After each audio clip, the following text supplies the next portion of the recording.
एक चीज का मैं क्रेडिट दूंगा यहां पर माजरत के साथ कि और क्लैप भी करूंगा बाजी मरियम औरंगजेब पे। बाजी, you are a good learner.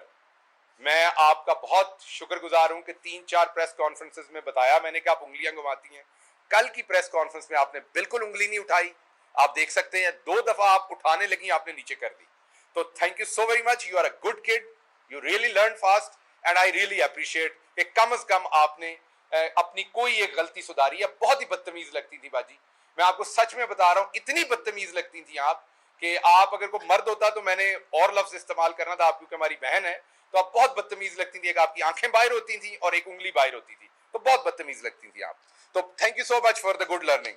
Ehsan Iqbal साहब जो हैं वो दोबारा ला रहे हैं, एक नया विजन ला रहे हैं जिसे वो टर्न अराउंड कह रहे हैं, दूसरे लफ्जों में यू टर्न। समझ रहे ना, ये वही है जो turn around mean turn around करना है, बिल्कुल यू टर्न लेना है इन्होंने, खराबी की तरफ मामला जा रहा था। और ये वही साहब हैं जो पहले भी 2 दफा विजन दे चुके हैं पाकिस्तान में, जिसकी वजह से पाकिस्तान यहां पहुंचा है। इनके मुताबिक 2023 में पाकिस्तान की एक्सपोर्ट जो है वो 100 अरब डॉलर पर जानी थी, एहसन इकबाल साहब के मुताबिक, जो इनके पिछले विजन थे। तो इनके मुताबिक वो 100 बिलियन पे जानी थी और इनकी हुकूमत के अंदर पहली दफा इन्हें शर्फ हासिल हुआ कि वो 25 अरब से 21 अरब पे गई थी। तो उधर को सफर होने की बजाय इधर को जानी थी। एहसन इकबाल साहब तो वो झूठ फ्रॉड किस्म के प्रोफेसर हैं। मैं क्योंकि प्रोफेसर रहा हूं तो मैं ये बता सकता हूं कि एहसन इकबाल क्लास का वो नालायक बच्चा है जो दूसरों की असाइनमेंट्स की कॉपी पेस्ट करता है नकल मार के, और उसको पता नहीं होता ये इसको साबित कैसे करना, बस नकल मार के वो बना लाता है। तो आप देखेंगे एहसन इकबाल हमेशा एक, क्योंकि वो एक मुहावरा है, 2 मुहावरे हैं माजरत के साथ, पंजाबी के मुहावरे हैं। एक कहते खुसरियां दे घर पुत्र जमया उन्हें चुम चुम मार देता, दूसरा मुहावरा है कि अंधों में काना राजा। ये एहसन इकबाल का वो हाल है। पूरी नून लीग में ये वाहिद अपने आप को पढ़ा लिखा बताता है और उन्होंने इसे ही चूम चूम मार देना है। ये जो बना लाता है वो बेचारे समझते हैं ठीक बना लाता है, तो कॉपी पेस्ट करके बना के लाता है। अब ये टर्न अराउंड आ गया, तो ये टर्न अराउंड का मतलब ये कि दोबारा तबाही की तरफ सफर शुरू हो जाएगा। तो एहसन इकबाल साहब दूसरों को कहते हैं कि चाय की प्याली एक छोड़ दें। आधी आधी प्याली कर रहे थे या पूरी प्याली छुड़वा रहे थे? आप एक पूरा कप एक टाइम का छुड़वा रहे थे। खुद अभी मौसूफ लाहौर से चक्कर लगा के आए हैं। नई V8 गाड़ी सरकार के मुझे पता चला है मुबैना तौर पर ली गई है, अगर नहीं ली गई तो बता दें। और इनके लाहौर के एक विजिट का जो खर्चा था वो 70 के 80 हजार रुपए पेट्रोल का था, सरकार के ऊपर पड़ा है। तो कुछ थोड़ी जी शर्म भी कर लिया करो, कभी आनी तो नहीं मैनू पता है, लेकिन कदे कर ही लिया करो अगर हो सकता है। अगर नॉर्मल दिन मसरूफ होंगे हो तो इतवार वाले दिन तुसी मेरा ख्याल फारिग होंगे हो तो शर्म करने वास्ते इतवार का दिन रख लो, कम से कम छुट्टी होंगी है उधर। अच्छा, आगे बात करते हैं। एक वो हमारा, मैंने पिछली दफा भी कहा था, शायद उन्होंने गुस्सा किया हो, एक वो हमारा छोटू भाई था एंकर शाहजेब खानजादा साहब, वो फेफड़े फुला फुला के अपने कद से बड़ी बातें करते थे। फेफड़े फुला फुला के बताया करते थे कि LNG नहीं ले रही। LNG मैंने पहले भी कहा था, कहते थे 8 तारीख को लेते तो अच्छी होती, 9 को लेते तो अच्छी होती, 10 तारीख को लेते तो अच्छी होती। तो उनको मैंने ये बताना है कि पाकिस्तान तहरीक इंसाफ ने तकरीबन 90% जो रिक्वायरमेंट थी LNG की, उसकी 90% LNG खरीदी थी। 12 में से 11 हमने खरीदी थी। जो उस वक्त की मैं बात कर रहा हूं जब LNG पूरी दुनिया में मिलती नहीं थी, कंपनीज भाग रही थी LNG सप्लाई करने पे, उस टाइम हमने वो LNG खरीदी थी। और आज जब पूरी दुनिया LNG दे रही है, मौजूद है, मैं कोरोना के जमाने की बात कर रहा हूं, जब हमें मिल नहीं रही थी, हमारी रिक्वायरमेंट 12 की थी, हमने 11 ली थी। एक ना लेने की वजह से, एक कंसाइनमेंट ना लेने की वजह से वो उनके फेफड़े फट जाने लगे थे, इतनी हवा भर भर के वो बात कर रहे थे। आज 100% जो रिक्वायरमेंट है वो नहीं ली जा रही। ये आजकल तो बारिश हुई है तो इसलिए आपकी लोड शेडिंग नहीं हो रही। जुलाई में जो आपके साथ होने जा रहा है वो आप सबको पता चलेगा, क्योंकि 4 आपको वेसल्स की रिक्वायरमेंट है, उसमें से कितने लिए जा रहे हैं? 0। मैं उंगली जरा पकड़ लूं, बाजी मरियम वाला काम ना हो जाए, उंगली नहीं उठानी। 4 में स्कूल में टीचर बताते थे उंगली ऐसे से करके बदतमीज बच्चा बात करता है। तो 4 में से कितने? 0। और एक चीज का मैं क्रेडिट दूंगा यहां पर माजरत के साथ कि, और क्लैप भी करूंगा बाजी मरियम औरंगजेब पे। बाजी, you are a good learner. मैं आपका बहुत शुक्रगुजार हूं कि 3-4 प्रेस कॉन्फ्रेंसेस में बताया मैंने कि आप उंगलियां घुमाती हैं। कल की प्रेस कॉन्फ्रेंस में आपने बिल्कुल उंगली नहीं उठाई। आप देख सकते हैं 2 दफा आप उठाने लगी, आपने नीचे कर दी।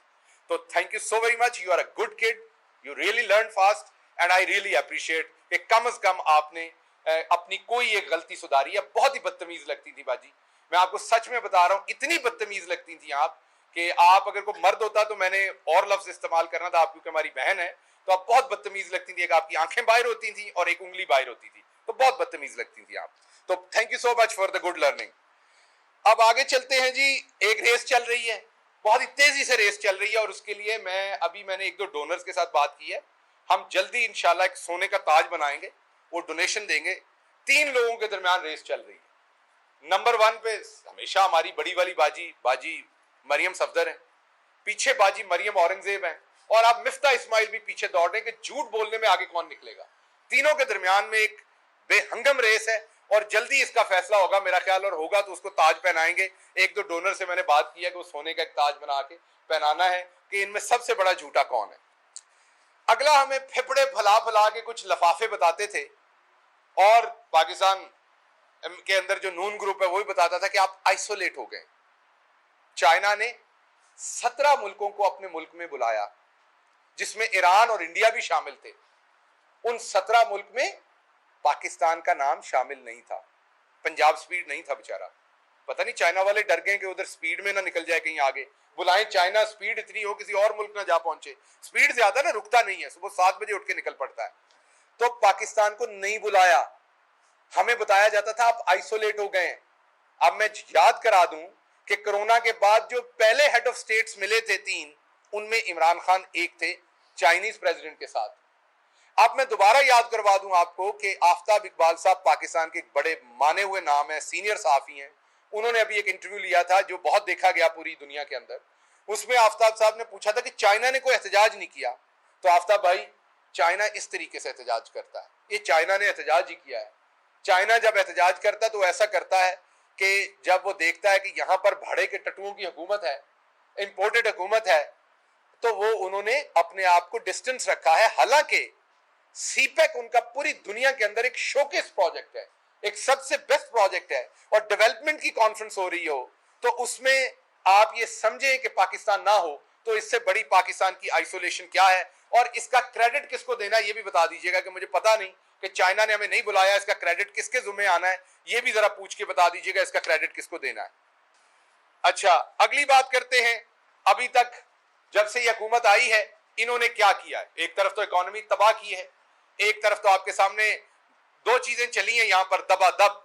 एक तो बाजी मरियम औरंगजेब की उंगली चली है, जो अब उनकी मेहरबानी, मेरी तनकीद कह लें, मेरा सबक कह लें, एज अ प्रोफेसर वो मान गई, अब उंगली उठाना बंद कर दी उन्होंने, कल नहीं उठाई। तो एक तो वो काम हुआ है कि उनकी उंगली चली है, और दूसरा स्टॉक एक्सचेंज क्रैश हुई है, तीसरा बिजली के बिल बढ़े हैं, चौथा पेट्रोल और डीजल बढ़ा है। अभी 50 रुपए की लेवी लग रही है, तो पेट्रोल और डीजल जो है वो 70 रुपए या 50 रुपए लीटर तक बढ़ेगा अगले आने वाले 1-2 महीनों के अंदर। तो हमारी चीखें नहीं, हमारी शायद चांगरे निकलेंगी अब आवाम की, चीखों से काम आगे निकल जाएगा। लेकिन इसके साथ साथ वो तमाम हमारे दोस्त मीडिया के अंदर, जो मैंने पहले कहा फेफड़े फुला फुला के इनके हक में तब तकरीरें और किया करते थे, आजकल जरा साइलेंट पे लगे हुए हैं। तो मैं कहता हूं जरा बैटरी चार्ज कर लें थोड़ी बहुत। मैंने पहले भी मशवरा दिया कि संडे वाले दिन छुट्टी होती है, किसी और दिन शर्म नहीं आती तो संडे वाले दिन कर लें। सुबह सुबह कॉफी का कप पिए, उसके साथ शर्म कर लें, उसके साथ नहीं कर सकते कोई दोपहर के टाइम कर लें, कोई एक टाइम निकाल लें जिसमें आप कर लें, अपने कमरे में बैठ के आईने के सामने अकेले कर लें, कर जरूर लें, लेकिन वक्त हुआ जाता है उसके लिए। तो जो तबाही हुई, लेकिन जो कानून साजी की गई वो किस पे की गई? 1100 अरब रुपए अपनी चोरी के बचाने के लिए कानून साजी की गई। मीन नैब को बंद कर दिया गया। आप अपनी बीवियों के नाम पे पैसा रखो, अपने बच्चों के नाम पे पैसा रखो, मकसूद चपड़ासी के नाम पे पैसा रखो, कोई नहीं पूछ सकता। 2 नंबर पैसा अकाउंट में डालो, बाद में निकाल लो, 100 रुपया उसमें रहने दो, हिसाब सिर्फ आखिरी 100 रुपए का होगा। इसलिए ये वाले कवानीन लाए गए, और उसके साथ कौन से कवानीन लाए गए? मेरे समुद्र पार पाकिस्तानियों को वोट से महरूम करने का, ईवीएम मशीन को महरूम करने का। तो हर वो कानून साजी की गई जिससे अवाम की हक तलफी हो, और हर वो कानून साजी की गई जिससे पंजाब स्पीड, उसके पूरे चोर टब्बर को फायदा हो, सारी शरीफ डायनेस्टी को फायदा हो। हर तरह से चुन चुन के कानून, वही जो इमरान खान से एनआरओ मांगा जाता था, वो किया गया।